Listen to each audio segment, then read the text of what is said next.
DNA मित्रों, अब हम आपको दुनिया की सबसे ताकतवर तस्वीर दिखाने जा रहे हैं। यह तस्वीर पिक्चर ऑफ द ईयर है। दोनों नेताओं का बॉडी लैंग्वेज देखिए, बिल्कुल रिलैक्स्ड, दोनों के चेहरे पर मुस्कान है, दोनों लाइट मूड में हैं, एक दूसरे से बातचीत कर रहे हैं, बिल्कुल दो घनिष्ठ मित्रों की तरह। और ये तस्वीर जो हम आपको दिखा रहे हैं, ये उसी फॉर्च्यूनर कार के अंदर की है, जिस कार को लेकर हर किसी के मन में एक कौतूहल है कि तमाम गाड़ियों को छोड़ करके आखिर इसी गाड़ी में ये दोनों क्यों प्रधानमंत्री निवास की तरफ गए।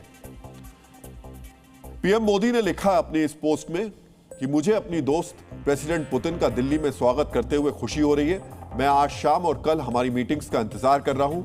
भारत और रूस की दोस्ती समय की कसौटी पर खरी उतरी है, इससे हमारे लोगों को बहुत फायदा हुआ है। डीएनए मित्रों, जो पुतिन आमतौर पर कभी अपनी कार के अलावा किसी और कार में सवारी नहीं करते, वो आज प्रधानमंत्री के कार में सवार होकर प्रधानमंत्री आवास पहुंचे। लेकिन इसी के साथ साथ आपको एक तस्वीर और देखनी चाहिए। पहली तस्वीर आज की है, जब पुतिन मोदी की कार में बैठे थे। लेकिन मित्रों, क्या आप जानते हैं, जब प्रधानमंत्री एससीओ शिखर सम्मेलन में शामिल होने के लिए चीन गए थे, तब व्लादिमीर पुतिन ने प्रधानमंत्री मोदी को अपनी लिमोजिन कार में बैठाया था। आज 94 दिन बाद यही लिमो डिप्लोमेसी यानी कार वाली कूटनीति एक बार फिर से दिल्ली में दिखाई दी। और ये दो तस्वीरें हम आपको दिखा रहे हैं। ये 4 दिसंबर 2025 की है, एससीओ समिट की है, और ये 1 सितंबर 2025 की तस्वीर। तो आज दिल्ली में भारत और रूस की पक्की दोस्ती को दिखाने वाली एक और तस्वीर नजर आई। प्रधानमंत्री नरेंद्र मोदी ने रूस के राष्ट्रपति व्लादिमीर पुतिन को एयरपोर्ट से रिसीव किया और पुतिन की भारी भरकम सुरक्षा वाली कार की जगह दूसरी कार से मोदी पुतिन को लेकर सीधे अपने आवास पर पहुंचे। समझ रहे हैं आप?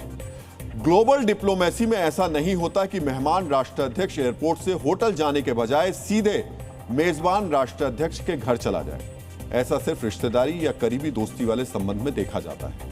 यानी राष्ट्रपति पुतिन का पीएम मोदी के घर जाना दुनिया को यह दिखाता है कि भारत रूस संबंध सिर्फ कूटनीतिक नहीं है, बल्कि उच्चतम स्तर की निजी और रणनीतिक साझेदारी पर आधारित है। और रूस दुनिया के सामने यह साबित कर रहा है कि वो भारत जैसी महाशक्ति के साथ कितनी गहराई से जुड़ा है। पुतिन का सीधे प्रधानमंत्री मोदी के आवास पर जाना यह दिखाता है कि दोनों नेताओं के संबंध औपचारिक नहीं बल्कि व्यक्तिगत विश्वास पर आधारित है। दोनों नेताओं के बीच कमांड स्तर की सीधी बातचीत होती है। भारत और रूस का रिश्ता किसी भी पश्चिमी दबाव से प्रभावित नहीं है और मोदी पुतिन की केमिस्ट्री भी भारत रूस संबंधों को और मजबूत बनाती है। आज भारत के प्रधानमंत्री आवास को विशेष रूप से सजाया गया क्योंकि आज प्रधानमंत्री मोदी के सबसे करीबी दोस्त और भारत के विश्वसनीय सहयोगी रूस के राष्ट्रपति व्लादिमीर पुतिन यहां पर पहुंचे हैं। दोनों देशों के झंडों और उनकी कलर थीम से प्रधानमंत्री आवास की सजावट की गई। आज प्रधानमंत्री मोदी ने अपने आवास पर अपने मित्र राष्ट्रपति पुतिन के लिए भोज का आयोजन किया है।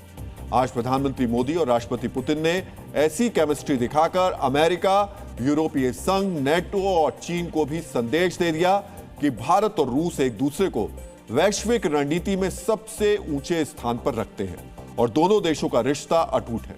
इसके अलावा पुतिन का सीधे पीएम मोदी के घर जाना यह भी दिखाता है कि पुतिन मोदी पर कितना भरोसा करते हैं और यह सम्मान केवल कुछ ही नेताओं को मिलता है। डीएनए मित्रों, भारत में पुतिन का रेड कारपेट स्वागत हुआ तो दोनों देशों के नेताओं की केमिस्ट्री को देखकर दुनिया समझ गई होगी भारत और रूस की दोस्ती को क्यों सीमाओं से परे और दबावों से मुक्त कहा जाता है। लेकिन जिस वक्त भारत और रूस की दोस्ती मजबूत हो रही है, उस वक्त दुनिया पुतिन से दुश्मनी को गहरा करने का प्लान बना रही है। रूस और यूरोप के बीच संबंध बिगड़ते जा रहे हैं और यूरोप रूस से सीधे टक्कर के खतरे के लिहाज से तैयारियां कर रहा है।